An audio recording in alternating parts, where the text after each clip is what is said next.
কষ্ট রে, আমার এত কষ্ট লাগে। কি আর কমু, আমার এত কষ্ট লাগে। আরে তুই হর তুই চিগলা করে গাইলে মিয়া না ডাক। কি যে খারাপ লাগে ভাই। কি আর কমু, ফিক গেছ তো দেখলেন, পিকচার গেছ দেখাইলাম। কি অসাধারণ একটা ফিক। ওই তুই আবার আইসাস কেন?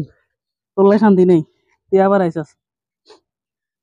ফিক গেছ তো দেখলেন, কি অসাধারণ একটা বইলে বাবু। ভাল লাগেন না, কি এরকম।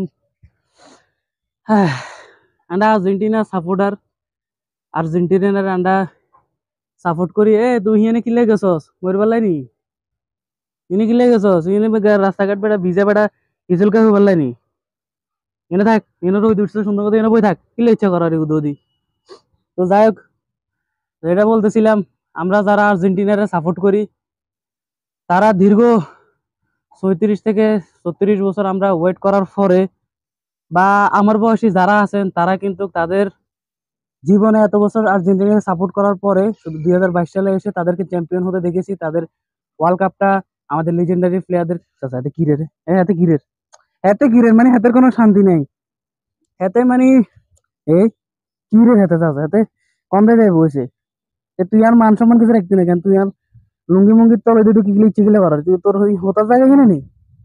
তোর হতার জায়গা কিনে খালি টপিক চেঞ্জ করে দে, দিন লাগে একারে। এনে বেটার মন দিল খারাপ। আজ খালি কষ্টের ভিডিও বানাই, আর তোর তো সুখ লাগে কেন? না তো তো সুখ লাগবো তো, তুই সরকারি দলের লোক না, তো তোর সুখ লাগবেই।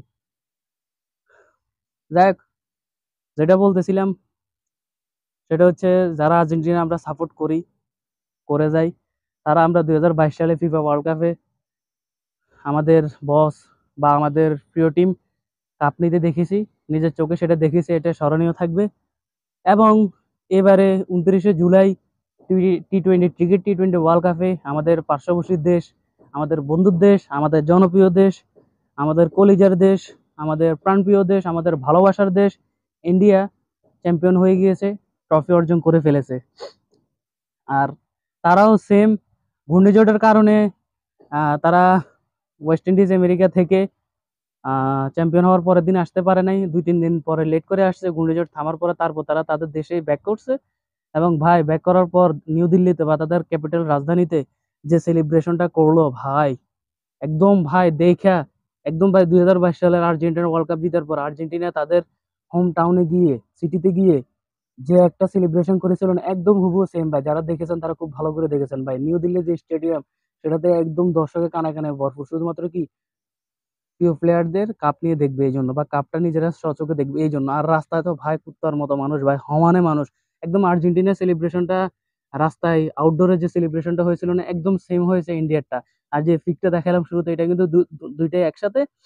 আহ যে ক্রাউডটা বা হচ্ছে আউটডোরে একদম ড্রোন ফুটেজ দূর থেকে যেটা নেওয়া হয়েছে, কোটি কোটি শত শত মানুষ, এবং মাঝখানে রাস্তা দিয়ে ইন্ডিয়ান টিম এবং আর্জেন্টিনা টিম তাদের কাপ নিয়ে বাসের উপর করে সবাইকে কাপ দেখাচ্ছে, সবাইকে বাবা জানাচ্ছে, সেলিব্রেশন করতেছে। সেম আর্জেন্টিনা আর ইন্ডিয়ার সেমটা হয়েছে। এবং নিচে দিয়ে কাপ নিয়ে, কাপ প্রথমবার কাপ পর পর যে সেলিব্রেশনটা, সেটার পিকচারও দেওয়া।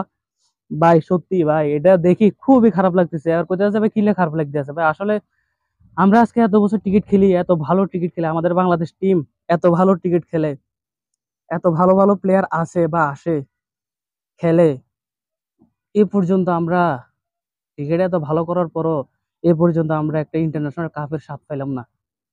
এতটা বছর আজকে আমরা বাংলাদেশ টিমটা টিকিট খেলতেছি, ইন্টারন্যাশনালি টিকিট খেলতেছে, এবং র্যাঙ্কিং এ টপ, মানে 10 দলের ভিতরে, ক্রিকেটের টপ 10 বা টপ 10টা দলের ভিতরে সবসময় বাংলাদেশের নাম থাকে। তারপরেও ভাই একটা ওয়ার্ল্ড কাপও জিততে পারলাম না আমরা বাংলাদেশ। আমগো কোয়াল এত খারাপ। আহ কোনদিন দেখুম বাংলাদেশ একটা ওয়ার্ল্ড কাপ জিততা, আমগো রাজধানী ঢাকাতে আসলো, আসার পর শাহবাগ চত্বর, দোয়েল চত্বর, বা আরো যতগুলো চত্বর আছে, বা আমরা কোনদিন দেখতে পারবো ঢাকায় বাংলাদেশ আইসা তাদের ওয়ার্ল্ড কাপটা দিয়ে সেলিব্রেশন করতেছে? আমরাও যাব, আমরাও দেখবো, এক ঝলক আমরা ওয়ার্ল্ড কাপটা দেখবো। কোনদিন সেই সৌভাগ্য, কোনদিন সেই ভাগ্যটা থাকবে কি জানে। দেখা যাক, চেষ্টায় আছি, চেষ্টা করতেছি। পরেরটা পরে কি হয় সেটা দেখা যাবে, এই হচ্ছে সবচেয়ে বড় কথা। খুবই খারাপ লাগতেছে। ইনশাল্লাহ আল্লাহর কাছে দোয়া করি আমরা যেন আমাদের হায়াত থাকা অবস্থায় আমরা আমাদের বাংলাদেশের একটা ওয়ার্ল্ড কাপ দেখতে পাই এবং সেটা দেশে আনার পর সেলিব্রেশনটা আমরা নিজেরা অংশগ্রহণ করতে পারি, এই চেষ্টাটাই আছি এবং ওই দোয়াটাও করতেছি। পিকগুলা দেখে ভাই আসলে খুব খারাপ লাগে, কিছু করার নাই, খারাপ লাগবেই। স্বাভাবিক, আমাদের টিম এত ভালো করার পরেও কিছু করতে পারে না, খারাপ তো লাগবেই। এই হচ্ছে যে কথা, দেখে মন ভরাইতে হবে।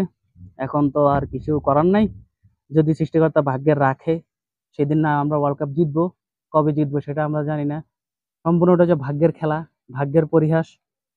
এই তো যাই হোক, সবাই খেলা দেখবেন, উপভোগ করবেন এবং অবশ্যই বাংলাদেশ টিমের জন্য দোয়া করবেন। বাংলাদেশের প্রত্যেকটা player, coach management, BCB management সবার জন্য দোয়া করবেন, যাতে সবাই একটা পপুলার একটা ভালো টিম তৈরি করতে পারে এবং সবাই মিলে দেশের জন্য, দেশের ভালোর জন্য, দেশের মানুষের ভালোর জন্য, দেশের গৌরব রক্ষা করার জন্য যাতে কাজ করে যায়, সেই দোয়াটাই করবেন। তো সবাই ভালো থাকবেন, সুস্থ থাকবেন। আল্লাহ হাফেজ।